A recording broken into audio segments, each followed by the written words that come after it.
Kitab Keluaran, kisah tentang Musa. Seorang laki-laki dari keluarga Lewi kawin dengan seorang perempuan Lewi. Lalu mengandunglah ia dan melahirkan seorang anak laki-laki. Ketika dilihatnya bahwa anak itu cantik, disembunyikannya 3 bulan lamanya. Tetapi ia tidak dapat menyembunyikannya lebih lama lagi. Sebab itu diambilnya sebuah peti pandan, dipakalnya dengan gala-gala dan ter, diletakkannya bayi itu di dalamnya, dan ditaruhnya peti itu di tengah-tengah teberau di tepi sungai Nil. Kakaknya perempuan berdiri di tempat yang agak jauh untuk melihat apakah yang akan terjadi dengan dia. Maka datanglah putri Firaun untuk mandi di sungai Nil. Sedang dayang-dayangnya berjalan-jalan di tepi sungai Nil, lalu terlihatlah olehnya peti yang di tengah-tengah teberau itu.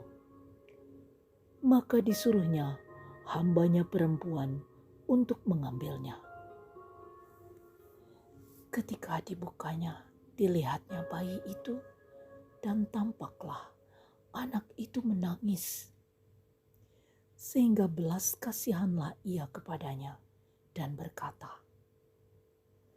"Tentulah ini bayi orang Ibrani."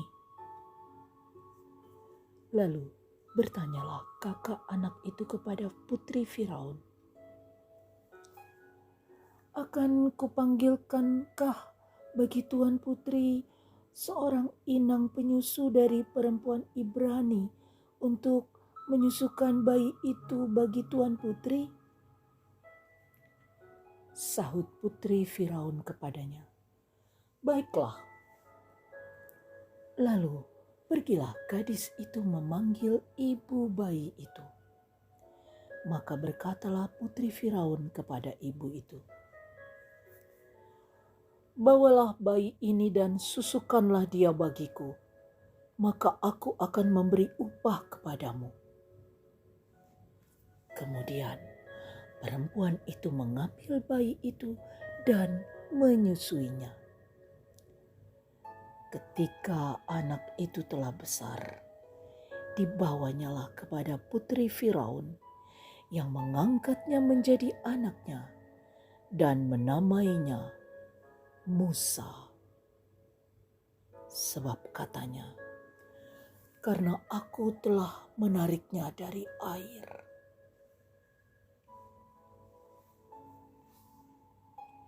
Pada waktu itu, ketika Musa telah dewasa, ia keluar mendapatkan saudara-saudaranya untuk melihat kerja paksa mereka.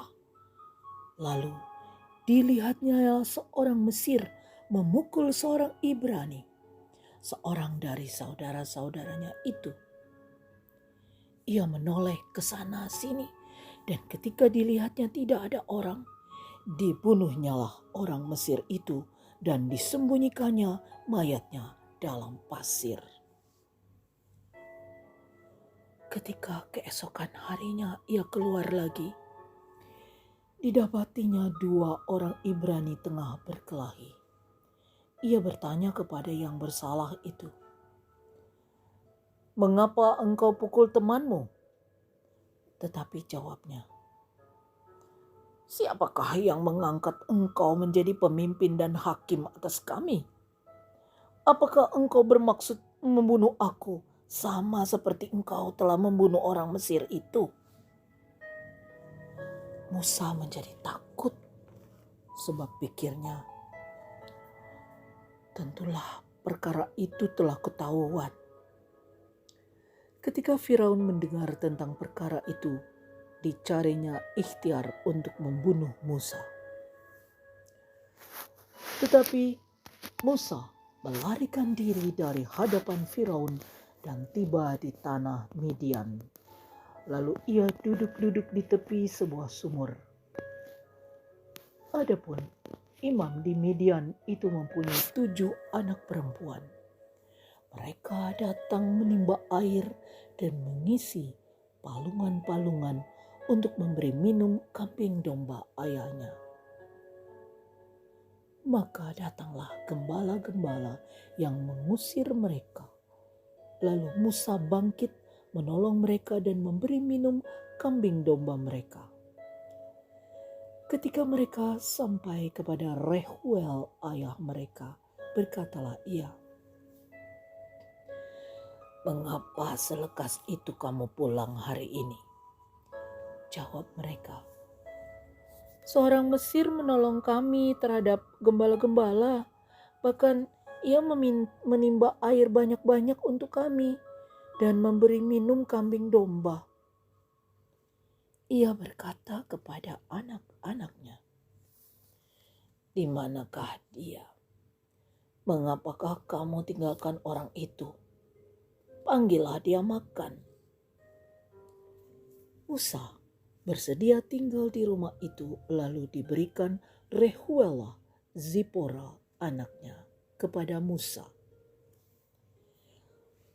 Perempuan itu melahirkan seorang anak laki-laki, maka Musa menamainya Gersom, sebab katanya, "Aku telah menjadi seorang pendatang di negeri asing."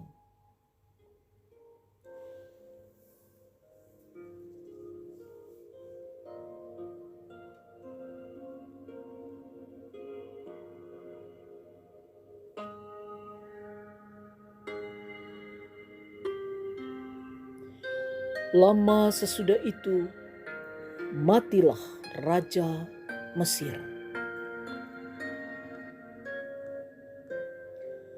Tetapi orang Israel masih mengeluh karena perbudakan, dan mereka berseru-seru sehingga teriak mereka minta tolong karena perbudakan itu sampai kepada Allah. Allah mendengar mereka mengerang, lalu ia mengingat kepada perjanjiannya dengan Abraham, Ishak, dan Yakub. Maka Allah melihat orang Israel itu, dan Allah memperhatikan mereka. Adapun Musa, ia biasa menggembalakan kambing domba Yitro mertuanya, imam di Midian. Sekali ketika ia menggiring kambing domba itu ke seberang padang gurun, sampailah ia ke gunung Allah, yakni gunung Horeb. Lalu malaikat Tuhan menampakkan diri kepadanya di dalam nyala api yang keluar dari semak duri. Lalu ia melihat, dan tampaklah semak duri itu menyala, tetapi tidak dimakan api. Musa berkata, "Baiklah, aku menyimpang ke sana untuk memeriksa penglihatan yang hebat itu. Mengapakah tidak terbakar semak duri itu?" Ketika dilihat Tuhan bahwa Musa menyimpang untuk memeriksanya, berserulah Allah dari tengah-tengah semak duri itu kepadanya, "Musa, Musa." Dan ia menjawab, "Ya Allah." Lalu ia berfirman, "Janganlah datang dekat-dekat. Tanggalkanlah kasutmu dari kakimu, sebab tempat di mana engkau berdiri itu adalah tanah yang kudus." Lalu ia berfirman, "Akulah Allah ayahmu, Allah Abraham, Allah Ishak, dan Allah Yakub." Lalu Musa menutupi mukanya sebab ia takut memandang Allah. Dan Tuhan berfirman, "Aku telah memperhatikan dengan sungguh kesengsaraan umatku di tanah Mesir, dan aku telah mendengar seruan mereka yang disebabkan oleh pengerah-pengerah mereka. Ya, aku mengetahui penderitaan mereka.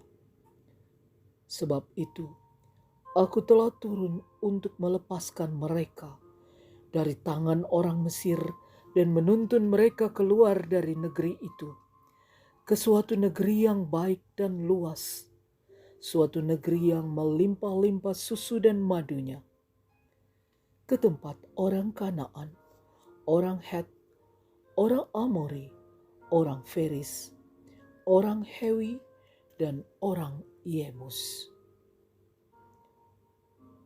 Sekarang, seruan orang Israel telah sampai kepadaku. Juga telah kulihat betapa kerasnya orang Mesir menindas mereka. Jadi, sekarang, pergilah, aku mengutus engkau kepada Firaun untuk membawa umatku, orang Israel, keluar dari Mesir. Tetapi Musa berkata kepada Allah, "Siapakah aku ini? Maka aku yang akan menghadap Firaun dan membawa orang Israel keluar dari Mesir." Lalu firman-Nya, "Bukankah aku akan menyertai engkau?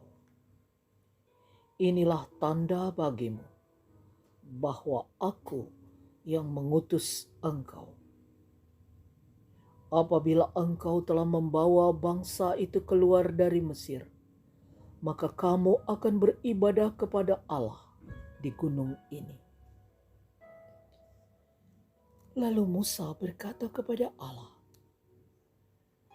"Tetapi apabila aku mendapatkan orang Israel dan berkata kepada mereka, 'Allah nenek moyangmu telah mengutus aku kepadamu,' dan mereka bertanya kepadaku, 'Bagaimana tentang namanya?' Apakah yang harus kujawab kepada mereka?" Firman Allah kepada Musa, "Aku adalah Aku." Lagi firman-Nya, "Beginilah kau katakan kepada orang Israel itu, Akulah Aku, telah mengutus aku kepadamu." Selanjutnya berfirmanlah Allah kepada Musa, "Beginilah kau katakan kepada orang Israel, Tuhan Allah nenek moyangmu, Allah Abraham, Allah Ishak dan Allah Yakub telah mengutus aku kepadamu.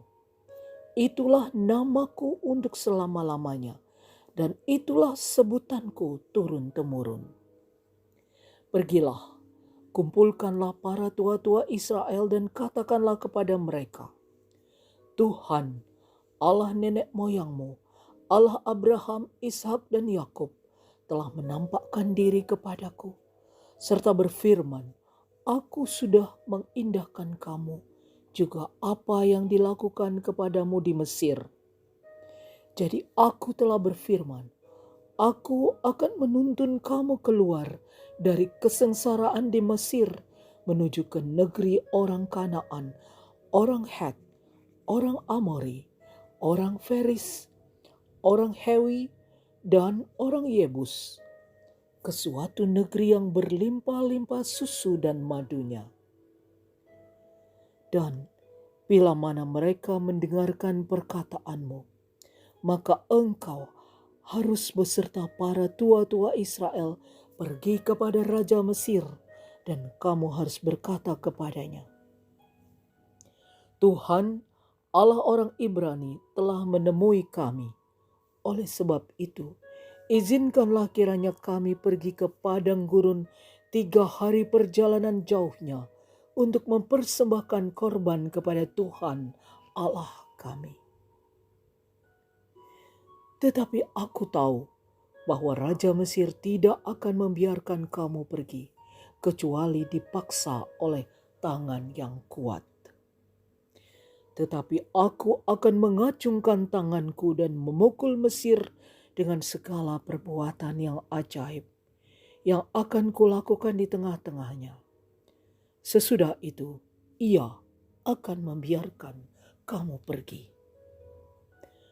Dan aku akan membuat orang Mesir bermurah hati terhadap bangsa ini, sehingga apabila kamu pergi, kamu tidak pergi dengan tangan hampa, tetapi tiap-tiap perempuan harus meminta dari tetangganya dan dari perempuan yang tinggal di rumahnya barang-barang perak dan emas dan kain-kain yang akan kamu kenakan kepada anak-anakmu lelaki dan perempuan. Demikianlah kamu akan merampasi orang Mesir itu. Lalu sahut Musa, "Bagaimana jika mereka tidak percaya kepadaku dan tidak mendengarkan perkataanku, melainkan berkata, 'Tuhan tidak menampakkan diri kepadamu'?" Tuhan berfirman kepadanya, "Apakah yang di tanganmu itu?" Jawab Musa, "Tongkat." Firman Tuhan, "Lemparkanlah itu ke tanah." Dan ketika dilemparkannya ke tanah, maka tongkat itu menjadi ular, sehingga Musa lari meninggalkannya. Tetapi firman Tuhan kepada Musa, "Ulurkanlah tanganmu dan peganglah ekornya." Musa mengulurkan tangannya, ditangkapnya ular itu, lalu menjadi tongkat di tangannya. Supaya mereka percaya bahwa Tuhan, Allah nenek moyang mereka, Allah Abraham, Allah Ishak dan Allah Yakub telah menampakkan diri kepadamu. Lagi firman Tuhan kepadanya, "Masukkanlah tanganmu ke dalam bajumu." Dimasukkannya tangannya ke dalam bajunya, dan setelah ditariknya keluar, maka tangannya kena kusta putih seperti salju. Sesudah itu firman-Nya, "Masukkanlah tanganmu kembali ke dalam bajumu." Musa memasukkan tangannya kembali ke dalam bajunya, dan setelah ditariknya keluar, maka tangan itu putih kembali seperti seluruh badannya.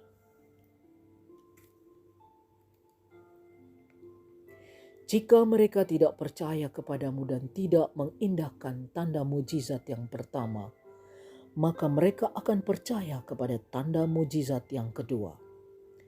Dan jika mereka tidak juga percaya kepada kedua tanda mujizat ini dan tidak mendengarkan perkataanmu, maka engkau harus mengambil air dari sungai Nil dan harus kau curahkan di tanah yang kering. Lalu air yang kau ambil itu akan menjadi darah di tanah yang kering itu. Lalu kata Musa kepada Tuhan, "Ah Tuhan, aku ini tidak pandai bicara. Dahulu pun tidak, dan sejak Engkau berfirman kepada hamba-Mu pun tidak. Sebab aku berat mulut dan berat lidah." Tetapi Tuhan berfirman kepadanya, "Siapakah yang membuat lidah manusia? Siapakah yang membuat orang bisu atau tuli? Membuat orang melihat atau buta? Bukankah aku, yakni Tuhan? Oleh sebab itu, pergilah. Aku akan menyertai lidahmu dan mengajar engkau apa yang harus kau katakan." Tetapi Musa berkata, "Ah Tuhan, utuslah kiranya siapa saja yang patut kau utus." Maka bangkitlah murka Tuhan terhadap Musa dan ia berfirman, "Bukankah di situ Harun orang Lewi itu kakakmu? Aku tahu bahwa ia pandai bicara.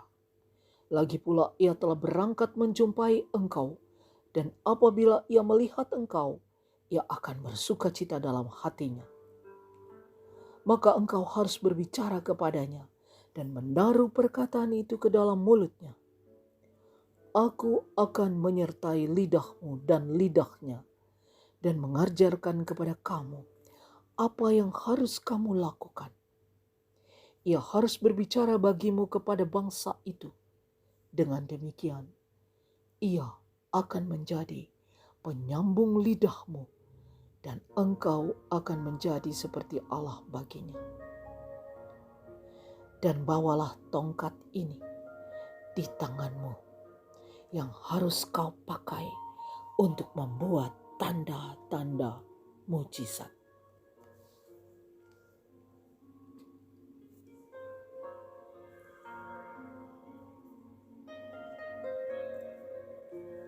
Lalu Musa kembali kepada mertuanya Yitro serta berkata kepadanya, "Izinkanlah kiranya aku kembali kepada saudara-saudaraku yang ada di Mesir untuk melihat apakah mereka masih hidup." Yitro berkata kepada Musa, "Pergilah dengan selamat."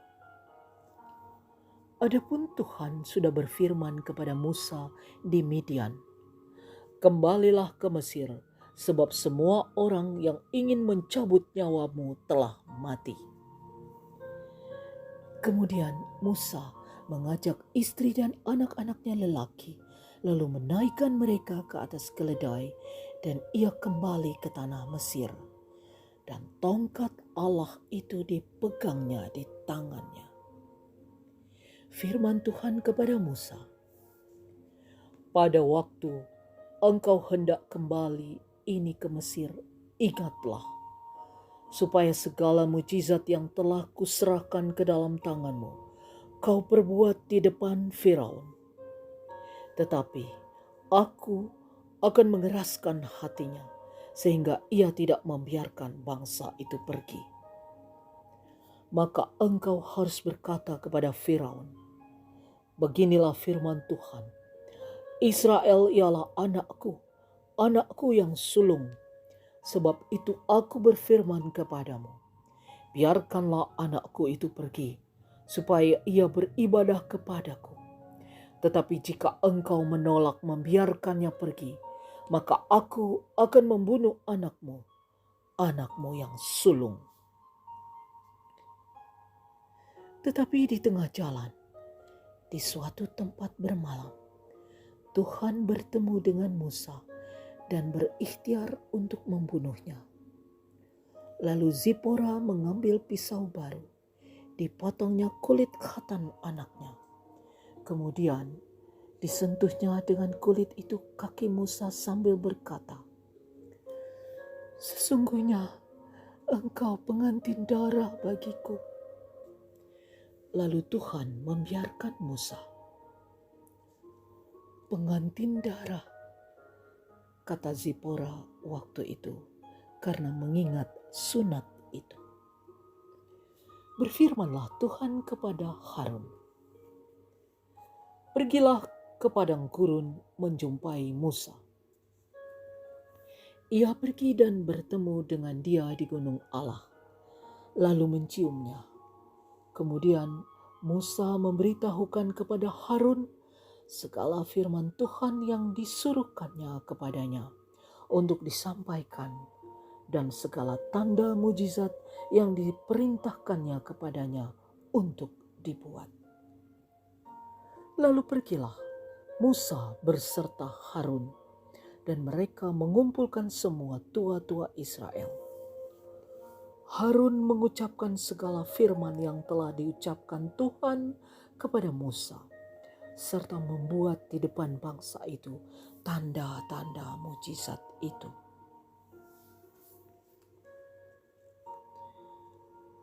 Lalu percayalah bangsa itu, dan ketika mereka mendengar bahwa Tuhan telah mengindahkan orang Israel dan telah melihat kesengsaraan mereka, maka berlututlah mereka dan sujud menyembah